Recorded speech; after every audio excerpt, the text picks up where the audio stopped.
All right, so in order to have a fully automated watering system for your garden, you need to understand how these watering systems work. And if you have pressurized irrigation coming into your setup, or even if you're using city water, I did this before in Texas when all of our watering was done on city water, you need to be able to understand kind of how this works and how the connection from your water source works. So I want to show you this, and I'm going to basically, we're going to do it, right? So here's what we've got. This is where the water comes in from the irrigation district for us. It's this access right here is to a valve that's actually way down there. We use a really long sprinkler key to be able to turn that valve. And that's where the water comes in. And it just is piped, comes out of there and comes up quite a ways. So now 6 to 12 inches underground is where that pipe just kind of ended. And it just had a cap on the end. It had a screw cap. So what I did was last year when I was getting ready for this, I dug up right here and I connected some piping straight to there. And I put in this box. Now this box right here is where I put in a hand turn valve. Why do I want a hand turn valve if there's already a valve here? Well, we've had situations before where we needed to be able to turn off the water pretty quickly. And if the sprinkler key is in the garage or a shop somewhere or lost, or in our case, we were putting in a brand new sprinkler system in a backyard at a newly built house, and we had the trencher and we hit the line that already existed because they already had water to the front yard. And we hit one of those lines because we didn't know where they were. And it just started fountaining water. And my dad was like, go get the sprinkler key. And I was a teenager and I'd never done this before. And I was like, I don't know what that is or where it is. And he's like, oh, there should be one in the garage. There was not. So it took us like 15 minutes to get one from a neighbor. Meanwhile, there's just water going everywhere in a backyard that's just dirt. So most backyards, a lot of backyards will have this. I always do this. I put in a hand turn valve in a box here, followed by, we've got a filter. Now I'm gonna show you what this looks like right now. I dug a bunch of this out by hand yesterday as we were starting this project. Just to be able to get to this and that end down there, I'm gonna dig all this out right now completely. But you got the little spider crawling around down there. See that guy? Anyway, it got totally filled up by gophers. They crawling around under there, they filled up my box. So now I gotta dig it all back out. But after this filter is where we can just run the line over to our sprinkler valves. And that's what I wanna show you today is the rest of this process of connecting this up. I'm gonna put in a hose. So we're getting ready to do that as well. I'll show you all of that today, but I gotta dig this out. I'm gonna have to cut a little bit more access on that other side for the pipe to go through and dig a hole over here. So you're gonna see it all.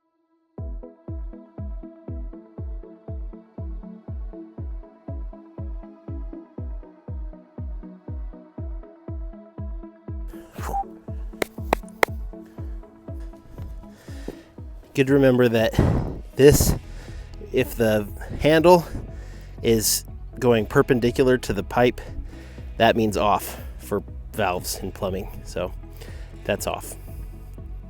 And that is how it's supposed to look. So now we're done with that. Now I've got to dig a hole right here so that I can connect a pipe coming out and we can get started with our trench and we'll be good to go. But all right, let's dig a hole.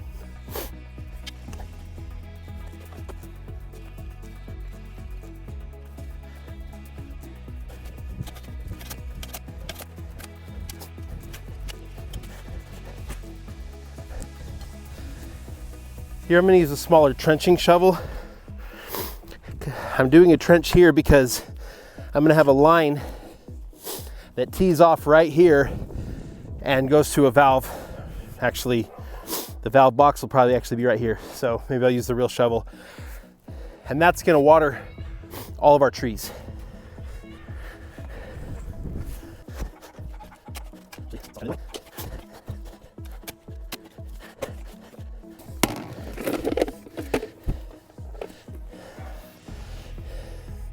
Sweet, more than deep enough and more than wide enough. We're in good shape. I'm gonna put that hose right here actually. So you can see in here that the hole that comes in the valve box doesn't actually line up. That's because this filter's too big. I had to put it off to one side and put the filter off at an angle. It's pretty normal. So I need a hole further to the side. That's why I brought my reciprocating saw. So we're gonna cut out that hole.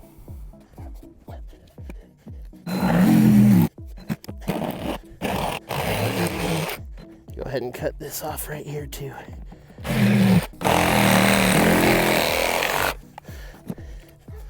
There we go.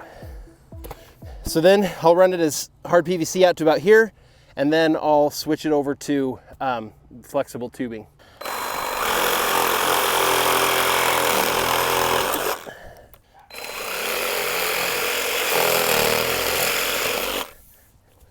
Had to buy a whole stick of 1 1/4 PVC for this much. Oh well. Okay, now got my PVC glue. This stuff, by the way, no matter how tight you tighten it, unless you're gonna use it again really soon, this always dries up. The primer is fine, but this always dries up. So like every time I do a project, I basically have to buy a new can. And that's just how it is. It's often easiest to glue on like the little fittings first and then glue it all in to the existing setup. So that's what we're gonna do here, which is nice because it means I can show you how this works out here in the open. All right, so this purple stuff is primer, and it actually is really helpful. It kind of etches the PVC, it cleans it and kind of etches it. It makes the glue work better. This also works a lot better if everything's good and dry. We're also gonna put primer on the inside of the coupling that we're attaching. This coupling is gonna connect us from this stuff to the black poly tubing that you're gonna see in a second. I'm gonna let that dry for just a sec. I don't like getting that stuff all over my fingers. It kind of burns. Not bad, but like I get little cuts all over my hands and stuff, but also it like dyes your skin purple, and that can last at least a day or so. Okay, then with that done, we're gonna put some on the outside here and on the inside here. Okay, then we're gonna stick it on and we're gonna give it a good at least quarter turn to half turn or so as we slide it on. So now it's on there all the way, and I know that the glue is basically spread out everywhere. That's gonna give me the best seal. That's what I was taught by the plumber that I worked for when I was in college. We're gonna do the same thing on the other end and attach it in to the end of this filter. I want the glue all the way around, outside and inside.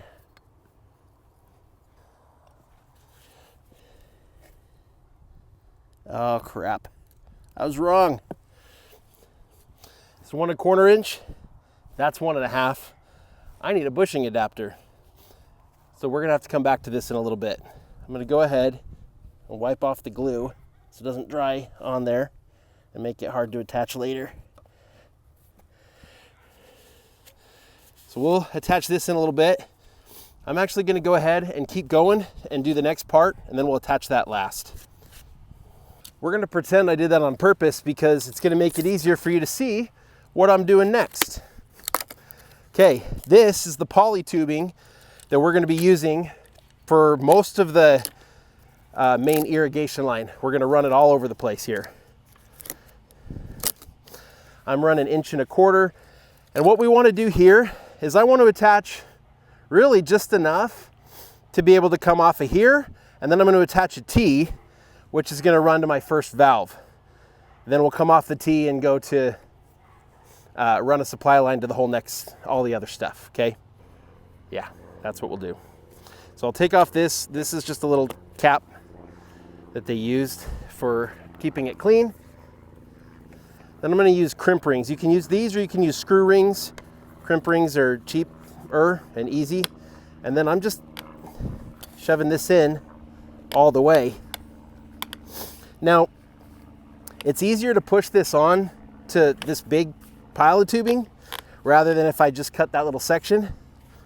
and that is why I left it on. I really want to get it on all the way if I can, or at least as far as I can. And then I'm going to put this crimp ring not right on the end, but close. Then we'll crimp that down. Screw rings you can take off, but I find that pulling that off with those barbs on there is really hard anyway. So basically it's permanent. And I could always cut that if I needed to, like right there on the crimp. I could cut that like with a wire cutter. So it's not that big of a deal. Then I'm going to cut, I'm going to leave a little extra. I need enough for that barb and enough for a whole nother barb. And then I'll leave just a little extra beyond that just to be safe. And I find you get that tight enough and then you just kind of work it around. And then once it's really in, then you can cut it, tighten it down a little more. And then by this point, it's easier to kind of work it around. All right, there we go. That's gonna go in right there. And then we'll have a T coming right off of it to that first valve. So I need a T. All right, we're back. So I've got some T's here. I'm gonna go ahead and tee off.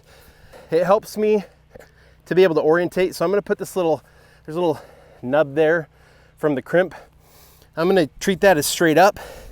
This is gonna need to come at a little bit of an upward angle, but so not totally straight to the side.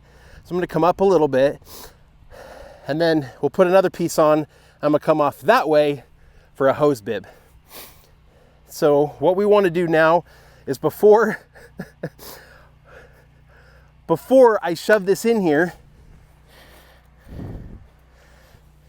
I slide on the next crimp ring. You don't want to miss that step, putting on the crimp ring first. I find that rocking these can help. You can also tap on it with like a rubber mallet, but you don't want to be banging that up too much.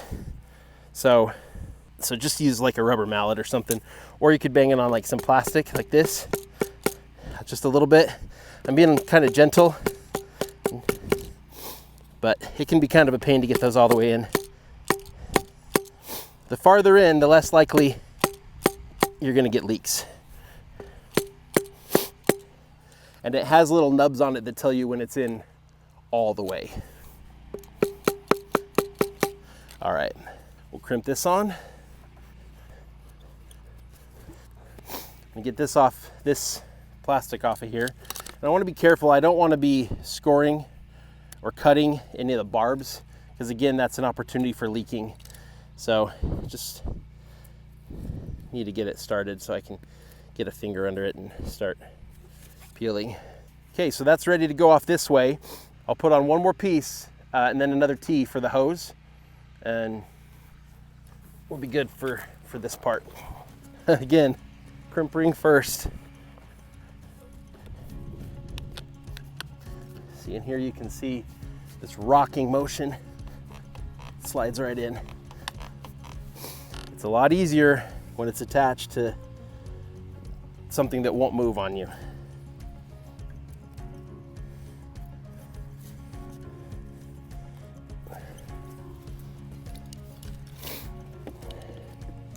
Let's see, this one. You can see how exact this science is here. It's because plastic pipe like this is fairly forgiving. You can kind of bend it a little bit and it doesn't have to be as precise. If I were doing like steel pipe or anything like that, there's no forgiving. You have to measure like to the 1/8 of an inch. That's going up this way. The other one's going to come up at a little bit of an angle this way. Okay, crimp ring first. It's like I've made that mistake before. Mostly that, yeah. Perfect. Just how I want it. Crimp.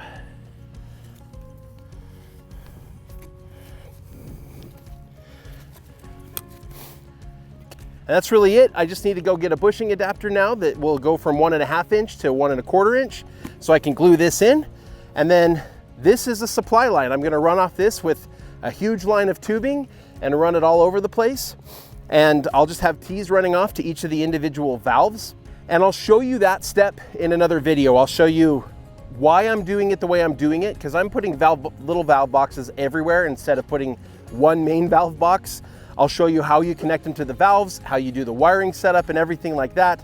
And I'll also show you the hose connection that I'm doing off of this in another video as well. So make sure you check those out, and also make sure you check out the video where we show you the whole story behind this entire project that we're doing. It's a pretty cool one. I hope to see you in those videos. Okay, so I picked up one of these bushing adapters. I'll go ahead and put on my primer and adhesive and everything. Cool thing is I can just slide it into the 1.5 inch pipe coming right off of that filter. And then I can go ahead and we'll get it slid in right here real quick. You see, it just goes right in. And then I can go ahead and I can prime and add adhesive and everything to my 1.25 inch pipe coming off of there. And it slides right into the bushing adapter. So I don't actually add really any length, maybe 1/4 inch total length to my whole system. So we'll get that in there, give it a little twist and stuff, and then let it dry. And then I can go ahead and connect everything up and we'll be ready to test it. Okay, I think water's supposed to be on now. So, turn the valve. Ooh, yep.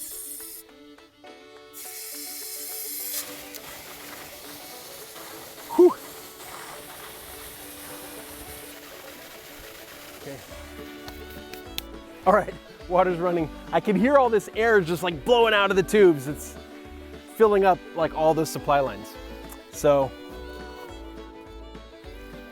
see, there we go. Now it's good. All right, so hose. We're gonna call that good. It's working.